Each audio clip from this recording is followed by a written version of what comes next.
Buongiorno carissimi amici e buon venerdì, bentrovati con un nuovo appuntamento della rassegna stampa di Radio Piave in Blu curata dai giornalisti dell'Amico del Popolo. Oggi in studio ci sono io, Martina Reolon. Siamo a venerdì 19 febbraio, andiamo subito a dare uno sguardo a quelle che sono le principali notizie pubblicate sui quotidiani locali. Cominciamo con il Gazzettino, scusate. La foto di copertina è dedicata a un anno di Covid, lo speciale 21 febbraio 2020, il Veneto, il primo morto per il virus. È passato infatti esattamente un anno dell'inizio della pandemia, non solo in Italia ma soprattutto in Veneto. In Italia, ricordiamo, tutto è partito con la fine di gennaio, il 21 febbraio c'è stato in Veneto proprio il primo morto per il virus, purtroppo. La foto mostra l'esercito a Vo Euganeo un anno fa, Vo Euganeo che è stata la prima zona rossa e appunto, come dicevamo, la prima località che ha registrato una vittima per il Covid-19. Andiamo quindi all'interno appunto per dare uno sguardo a questo speciale. Vo dove tutto ebbe inizio, si legge nel titolone. Un anno fa la prima vittima del coronavirus, il piccolo paese dei Colle Euganei diventa simbolo del contagio e viene chiuso. La zona rossa, i militari a presidiare, poi i tamponi di massa, dalla paura alla rinascita, l'omaggio del presidente Mattarella. E c'è questo lungo articolo che inizia così: un millennio e mezzo di placido anonimato, la brevità del nome come unico record nazionale, la festa dell'uva con le massimo richiamo locale, il grigio azzurro-verde delle cave di Trachite come solo cromatismo distintivo. Poi un giorno all'improvviso il batter d'ali di un pipistrello a Wuhan scatena a Vo Euganeo l'inizio di una tempesta sanitaria ed economica che travolgerà il mondo, benché ancora nessuno possa nemmeno immaginarlo. È infatti il 21 febbraio 2020, un anno fa, quando questo paesino padovano di 3.300 anime registra la prima vittima del Covid in Occidente, diventa il simbolo di apertura di tutti i telegiornali e scopre nel rosso il colore dell'isolamento. Ci sono anche delle foto che testimoniano lo sconvolgimento totale che si è registrato appunto nel piccolo paesino e che poi è andato a diffondersi in tutta Italia. A pagina 11 c'è un altro articolo che riprende sempre appunto questo anno di pandemia, vita e morte a Schiavonia, si legge: nel primo Covid hospital l'incubo non è ancora finito. La nascita di Cesare il 21 febbraio del 2020, proprio mentre Adriano Trevisan diventava il primo caduto sul fronte del Covid nella notte in cui tutto cambiò. Schiavonia, siamo nell'ospedale di Padova, il pianto di un bambino alle 10 del mattino mentre Adriano Trevisan attende l'esito del tampone che scoperchierà il vaso della pandemia. Nei via vai frenetico dell'ospedale di Schiavonia si distingue la vocina di un bimbo che strilla. Nulla a che vedere con la paura, con l'ansia, con il dolore. Nel giorno in cui il Madre Teresa registra la prima morte italiana di un paziente colpito dal coronavirus, quelle lacrime sono invece il simbolo della vita. Il piccolo Cesare Calabrese nasce la mattina del 21 febbraio 2020, proprio quel 21 febbraio che entrerà tragicamente nei nostri libri di storia. A poche ore dal primo vagito anche lui deve fare il test per il Covid. Credo sia stata la creatura più piccola sottoposta a tampone. Sorride oggi la mamma Tania, già pensando alla torta con la prima candelina. Quindi accanto appunto all'inizio di una vera e propria tragedia si è verificato anche un evento molto molto bello, simbolo appunto di nascita, perché si tratta della nascita di un bambino nato proprio il 21 febbraio del 2020, quando la pandemia ebbe inizio. E a pagina 12 si legge nel titolone: A di angeli e di euro u di usca, l'alfabeto di questa pandemia. L'uso di alcune parole ormai è entrato nella nostra quotidianità, un piccolo campionario. A come angeli, andrà tutto bene, arcobaleno, prima osannati e poi vituperati, eroi per i pazienti e menagrammi per i negazionisti, i sanitari sono stati in prima linea nel fronte. B come brasiliana, che è una delle varianti del Covid insieme all'inglese e alla sudafricana. C come Crisanti, cioè Andrea, il direttore dell'unità di microbiologia e virologia dell'azienda ospedaliera di Padova, l'uomo dei tamponi. D come danni, quelli che sono stati provocati al comparto economico. E come euro, il conto sanitario dell'emergenza ammonta a 600 milioni e poi ancora non stiamo ovviamente a sfogliare tutto l'alfabeto, ci sono però alcune parole ormai entrate nella quotidianità delle persone. M come mascherine, da introvabili a modaiole, chirurgiche o FFP2 sono state l'accessorio imprescindibile. e poi ancora Q come quarantena, R come ricoveri, T come tamponi, ancora fra primati e polemiche, e purtroppo V come virus, VO varianti vaccino, a quando la vittoria si legge, e Z come Zaia, conclude l'articolo, e cioè Luca, il presidente della regione, nonché soggetto attuatore dell'emergenza. L'articolo è di Angela Pederiva. Poi c'è a pagina 13 un'intervista proprio a Zaia, in cui parla di questo lungo anno in trincea, una guerra ma torneremo liberi, dice Zaia, per chi volesse approfondire l'articolo è a pagina 13. E rimanendo in tema coronavirus, andiamo a parlare della questione vaccini. Siamo in questo caso a pagina 6. Ricordiamo che sono nate diverse polemiche sull'acquisto e sulle trattative per l'acquisto di vaccini. I NAS sono arrivati in Veneto per avere le carte della trattativa sui vaccini. Nel titolone si legge: regioni si muovono i NAS per controllare le offerte dei vaccini. A Perugia un'indagine su un commercialista che si spacciava per intermediario di AstraZeneca. Prelevati i documenti negli uffici di Arcuri e AIFA saranno acquisiti anche in Veneto. La notizia è ribalzata ieri sera da Perugia, dove la procura guidata da Raffaele Cantone indaga su un tentativo di truffa ai danni della regione Umbria, a cui a gennaio un professionista avrebbe proposto un acquisto accreditandosi falsamente come intermediario per conto di AstraZeneca. I carabinieri del nucleo antisofisticazioni acquisiranno i documenti anche nella sede della regione a Venezia, o più verosimilmente della Protezione Civile a Marghera, per verificare chi siano i proponenti delle forniture in deroga agli accordi con le autorità centrali. Palazzo Balbi ha già fatto sapere di voler prestare la massima collaborazione agli inquirenti, proprio nella volontà di fare chiarezza sul mercato. Pensare che giusto ieri mattina il presidente Luca Zaia aveva dato conto dell'ennesima email riguardante il marchio al centro dell'inchiesta Umbra. Stamani il direttore generale Luciano Flora ha ricevuto una disponibilità per AstraZeneca, diceva Zaia. Il sospetto della procura di Perugia è che un mercato parallelo dei vaccini sia già in azione, e così, mentre aumentano i contatti delle regioni con gli intermediari per l'acquisto diretto, il NAS dei carabinieri indaga sulla possibilità che ci sia un canale illegale del siero che opera in violazione della normativa europea, secondo la quale l'approvvigionamento può avvenire soltanto attraverso la stessa Unione Europea e non è previsto neppure il rapporto tra stati e case farmaceutiche. E invece già diverse regioni, data anche la carenza, come tutti sanno, nell'arrivo di dosi vaccinali, diverse regioni hanno comunicato di aver avviato trattative per comprare le dosi, analogamente a quanto fatto in Germania.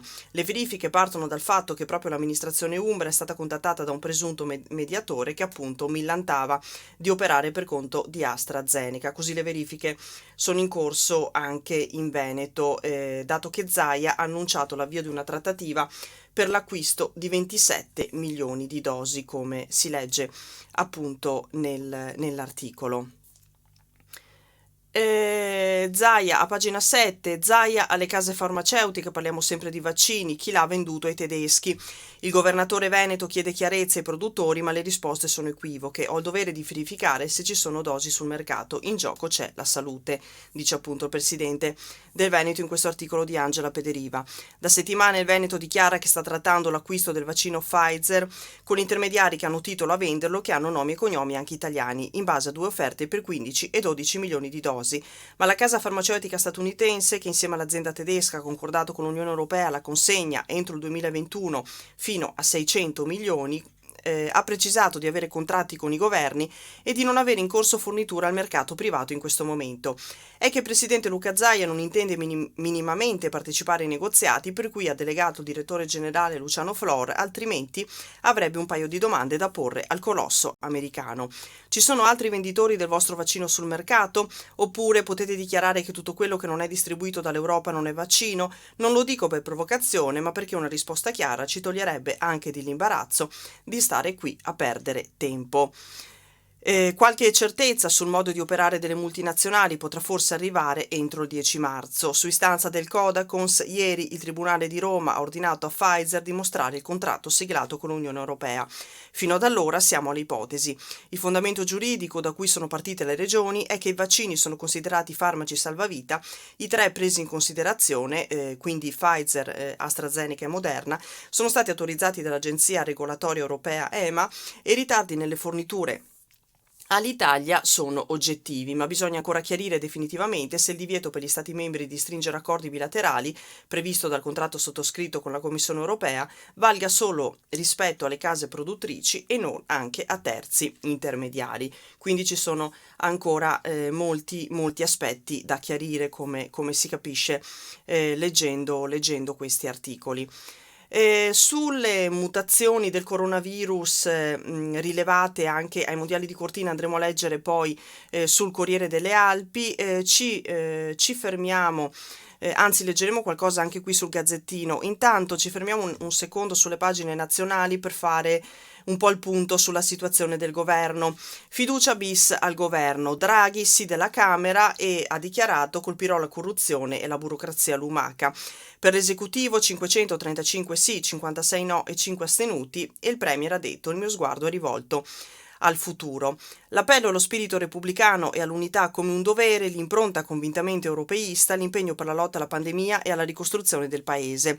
Erano già agli atti, lì messi nero su bianco nel discorso depositato alle 9 del mattino nell'aula di Montecitorio. Così, nella replica che ha preceduto il maxivoto di fiducia, Mario Draghi ha introdotto 3 nuovi capitoli. La guerra senza quartiere a mafie e corruttori da tenere lontani dal recovery plan, il giusto processo, gli aiuti alle piccole e medie imprese. E con una promessa: il mio sguardo sarà costantemente rivolto al futuro, ispirando lo sforzo comune verso il superamento dell'emergenza sanitaria e della crisi economica, ha detto Draghi, che alla Camera ha conquistato il sì, appunto l'esecutivo si è espresso con 535 voti favorevoli, 56 no e 5 astenuti.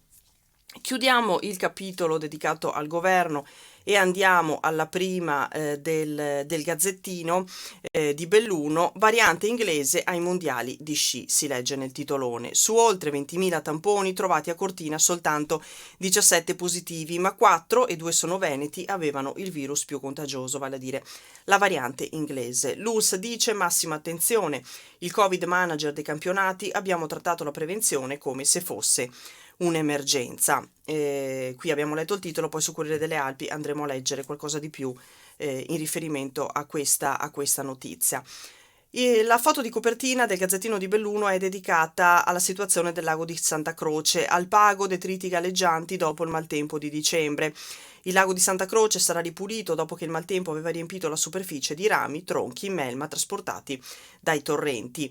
E c'è questo articolo di Giovanni Santini. Ieri si è svolta una riunione in provincia a Belluno proprio per fare il punto sulla situazione del lago.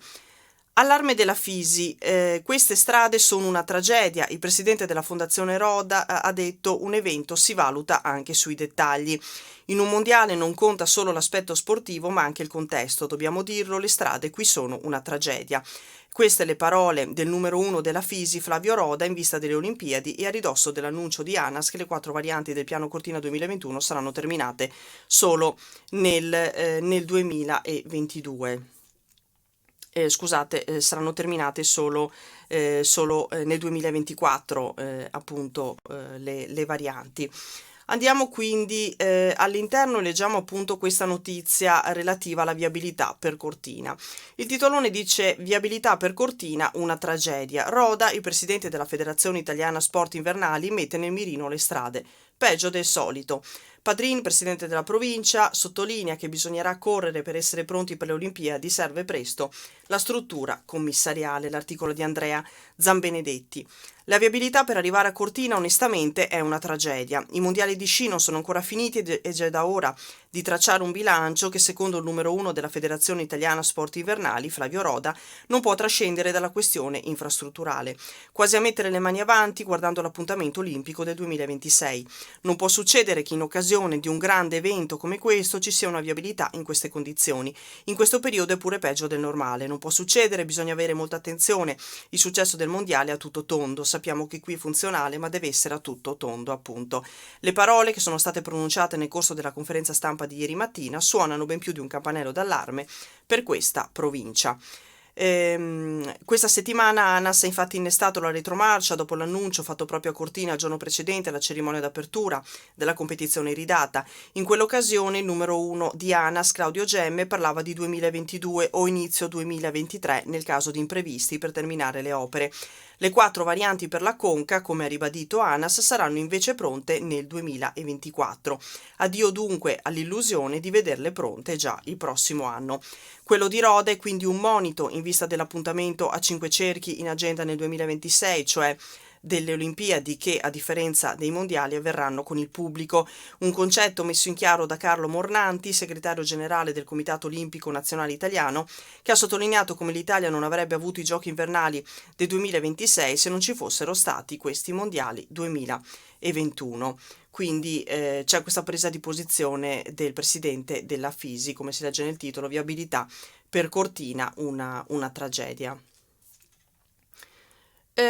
Andiamo avanti, leggiamo, prima di passare al Corriere delle Alpi, leggiamo questa notizia che riguarda la nota che è arrivata ieri da parte del Comitato Sanità a Gordina, che ha tuonato a difesa di tutti i bellunesi. Hanno dimenticato i nostri ospedali. La Regione ha annunciato investimenti per 52 milioni alle varie ULS, ma zero in provincia. La protesta del Comitato. Il gruppo che da tempo lotta in Agordino chiede unità nella battaglia per la salute degli abitanti delle terre alte. Stanziati 52 milioni di euro per la sanità veneta, ma nel bellunese non arriverà un euro. Lo ha evidenziato ieri con una nota al Comitato Sanità Gordina. La rabbia è tanta perché i soldi verranno distribuiti dalla Regione sulla base dei progetti avanzati dalle ULS. In un momento in cui l'ospedale di Cortina rafforza lo staff medico prevedendo ortopedico, medico di pronto soccorso e tecnico radiologo anestesista, gli ospedali pubblici di montagna restano a secco, dati che stridono con le politiche più volte annunciate per frenare lo spopolamento delle terre alte. Allora si chiedono i cittadini perché all'ULS Dolomiti non arriva nulla, cos'è andato storto. L'assessore Lanzarin dichiara appunto che i progetti sono stati proposti dalle aziende stesse, spiegano dal comitato. Ci si chiede allora dove vivano i vertici dell'azienda Dolomiti, cosa ci stanno a fare se non conoscono le esigenze del territorio, se non avanzano proposte pur avendo già dei progetti nei cassetti, come nel caso dell'ospedale di Agordo. E ancora, cosa ne pensano i rappresentanti politici agordini, sapendo cosa prevede la programmazione regionale e tenendo conto del fatto che l'unico intervento di investimento è finanziato per oltre l'80% dai comuni della nostra vallata, si legge appunto in questo articolo di Alessia Trentin. Come anticipavo, passiamo ora al Corriere delle Alpi, dove andiamo a approfondire la questione della presenza della variante inglese ai mondiali di sci. La variante inglese appunto ai mondiali di sci, in Veneto 5 cluster. Tamponi a ripetizione a Cortina 2021, 17 positivi su 6.365 testati, su 6 campioni inviati allo zoo profilattico 4 hanno la mutazione, e c'è questo approfondimento a pagina, vediamo, l'approfondimento è a pagina 3, che però non è a pagina 3 come indicato in prima, ma a pagina 4. Ecco qui, allarme varianti, 5 cluster in Veneto, la mutazione inglese a Cortina 2021. La brasiliana si allarga nel veneziano, nella scuola 1600 casi e quarantena per 22.000 persone tra studenti e professori. L'articolo che riguarda tutto il territorio veneto è di Laura Berlinghieri.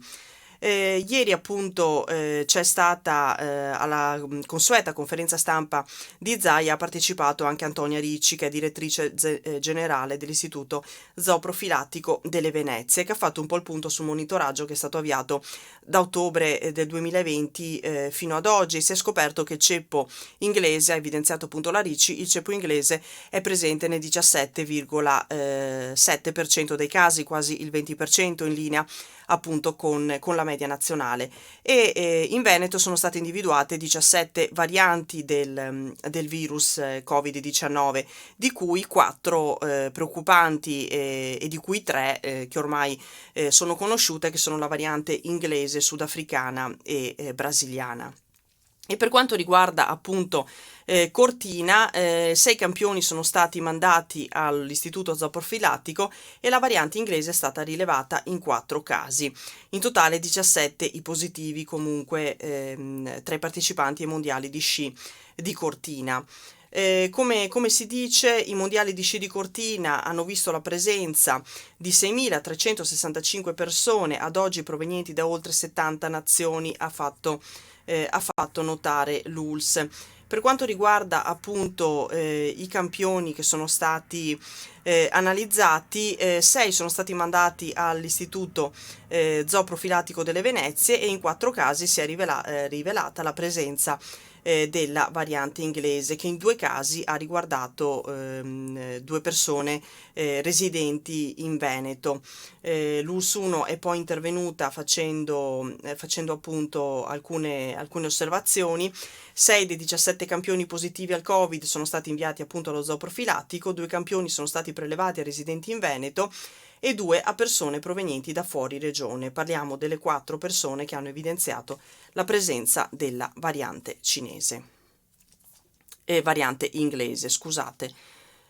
A pagina 6 c'è un'intervista, ci sono le dichiarazioni di Sandro Cinquetti, che è il direttore del Dipartimento di Prevenzione, in merito alla vaccinazione fra i docenti.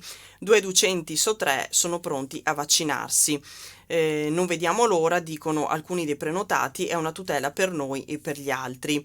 E per quanto riguarda i dubbi sul vaccino AstraZeneca, è ciò che serve per chi sta bene, interviene sempre Sandro Cinquetti, che rassicura i cittadini: ogni prodotto va dato in base alle condizioni delle persone. Siamo di fronte a un programma vaccinale internazionale, non della provincia di Belluno, quindi le decisioni vengono prese ad alti livelli rispetto a quelli locali e soprattutto questo programma si basa sul fatto che non si dispone di un solo vaccino, ma di diversi, perché la quantità di persone da immunizzare è enorme.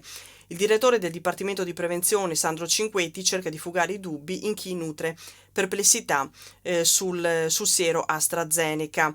Il 70% di copertura immunitaria di AstraZeneca appunto va bene per chi non ha patologie ed è abbastanza giovane.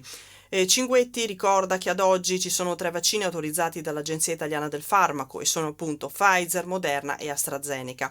Pfizer è chiaramente un vaccino come quello di Moderna riservato per le sue caratteristiche di maggiore immunogenicità, cioè per la sua capacità di stimolare una risposta immunitaria a soggetti meno brillanti dal punto di vista immunitario, quindi si parla di anziani, persone con patologie che sono appunto ideali per la somministrazione di questo vaccino.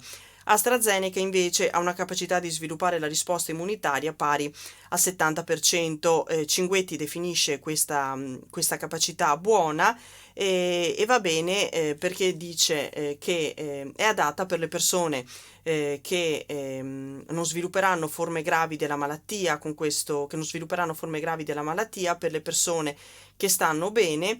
La scelta di vaccinare con AstraZeneca personale scolastico relativamente giovane senza patologia è condivisa anche a livello internazionale, ha detto appunto il direttore del Dipartimento di Prevenzione.